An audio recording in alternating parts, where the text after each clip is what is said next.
Hey guys, welcome back to another JC Tennis video. So today I'm going to go through Novak Djokovic's 2025 Wimbledon draw. These draws just came out a couple hours ago, and I'm real excited to see where Djokovic fell and what type of chance he has at this year's Wimbledon. So first things first, he's in Sinner's half.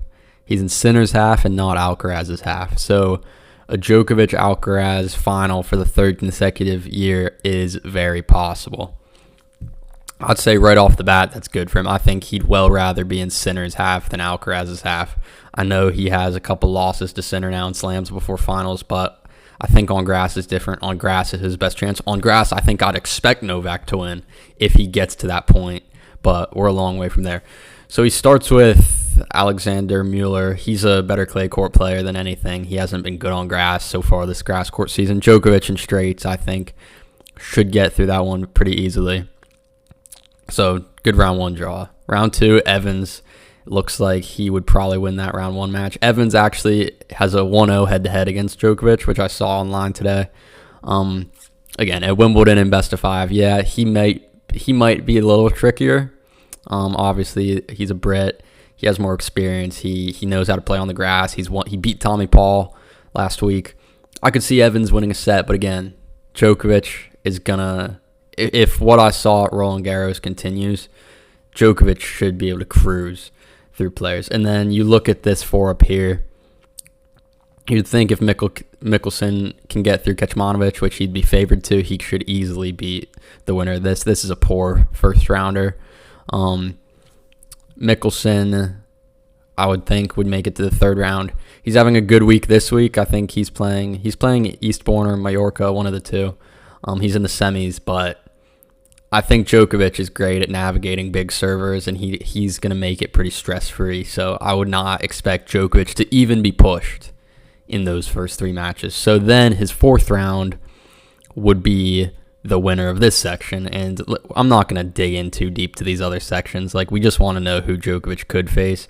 So let's just make it simple. It could be de Minaur or Machak.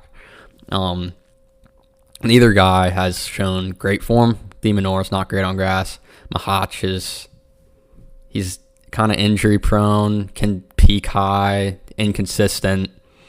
But they played at the Australian, Djokovic and Mahach, and Djokovic killed him. And then Djokovic would just Djokovic would run through de Minaur, man. De Minaur, I don't think he's built to compete with those top few players. So again, I think it's Djokovic to the quarterfinals without much stress. Maybe he drops a set or two at most. And then the quarter would be this whole section. So any of these 16 players, I see Menchik, and I see Bublik, and I see Draper.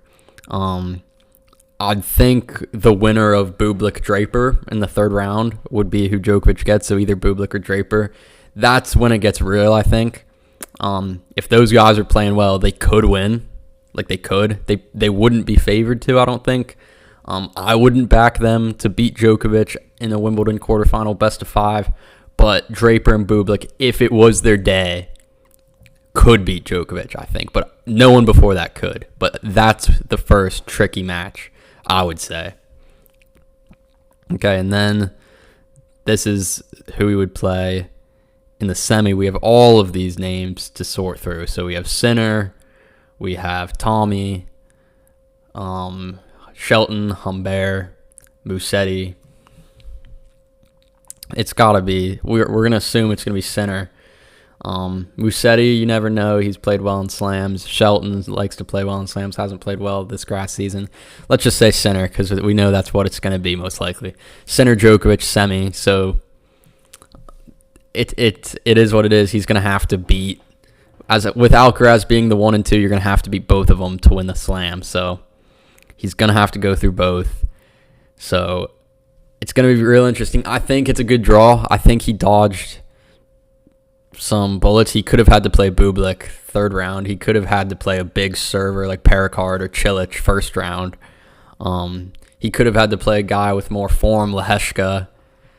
He could have had more difficult matches week one for sure. And that means if he navigates week one as I'd expect him to, he'll be fresh. he's not losing to a fresh Draper, or fresh Djokovic won't lose to Bublik and Draper after they maybe kill each other. And then on Djokovic, on his best surface, I'd say it's his best chance these days is Wimbledon, we all think, versus Sinner on his worst in best of 5, man. I really think Djokovic would have a strong chance to win that one. And then it's obviously Alcaraz in the final, which would be admittedly a tall task. And, I mean, he's 0-2 in the last 2 years in the final, losing to Alcaraz both times. So it'd be interesting to see. I think it's a good draw. I think it gives him a really strong chance, and I think Djokovic fans really couldn't ask for too much more than this. Maybe just having Bublik in the other half would be better, but if Djokovic is in the quarterfinal versus Sasha Bublik, it's just Djokovic won't lose that match, you know? He just won't. So I'd say it's a great draw, and yeah, of course he'll have to beat those top 2 guys, but we already knew that, and yeah, that's really all I have for this one, guys. Hopefully you enjoyed Novak Djokovic's Wimbledon projected draw, and we'll see you next time.